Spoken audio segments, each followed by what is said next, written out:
Hi, welcome back to my channel. I have another juicy story for you. They say loneliness can warp the mind, that if you spend enough time alone, your brain will start to invent company just to keep itself from cracking. But what if the company you invent doesn't go away when you're not alone anymore? This story was shared with me by a former crisis counselor who swore it's true. The kind of story that doesn't end with a jump scare, but with a sickening realization, one that might keep you up tonight. This is the story, of the woman in apartment 6B. So sit back, relax, enjoy the story, and here we go.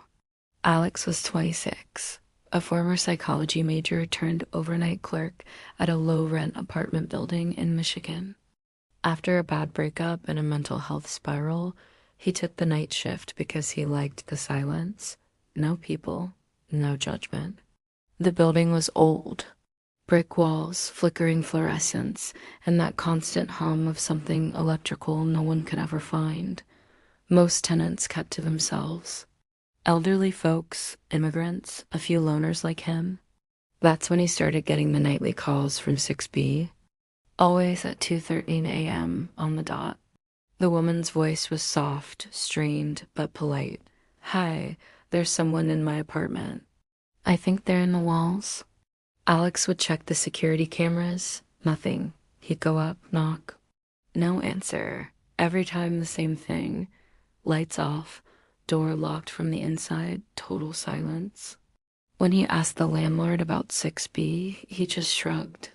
6B has been vacant for months. But the calls kept coming. For 10 nights. And each time her voice got more desperate. They whisper to me. They know I'm alone. Alex started recording the calls. When he played them back, the woman's voice was crystal clear, but there was always a second voice just under hers, barely audible, whispering something in a language he couldn't understand, like it was inside the line. He brought it to the landlord. The man froze when he heard it. We don't talk about 6B, he finally said. The last tenant was a woman named Marla.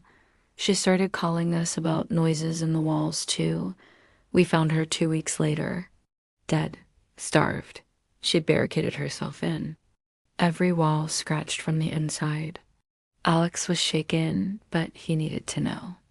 That night, he brought bolt cutters and a flashlight. At 2:12 a.m., he went up to 6B and opened the door. It swung open too easily. The apartment was dark, empty, but the air was heavy like being underwater. As he stepped inside, the door slammed shut behind him. That's when he heard her voice. Not from a phone. Not through walls. You finally came. Alex was never seen again. The police found the 6B door locked from the inside. No signs of struggle, no fingerprints. Just his flashlight on the floor and claw marks on the walls. Weeks later, the building's new overnight clerk, just like Alex, got a call. 2:13 a.m. Hi, there's someone in my apartment. From 6B. Same voice, same tone. Only now, there were two voices under hers. One of them sounded like Alex. If you're still listening, ask yourself, how alone are you, really? Share this story with someone who needs a reminder.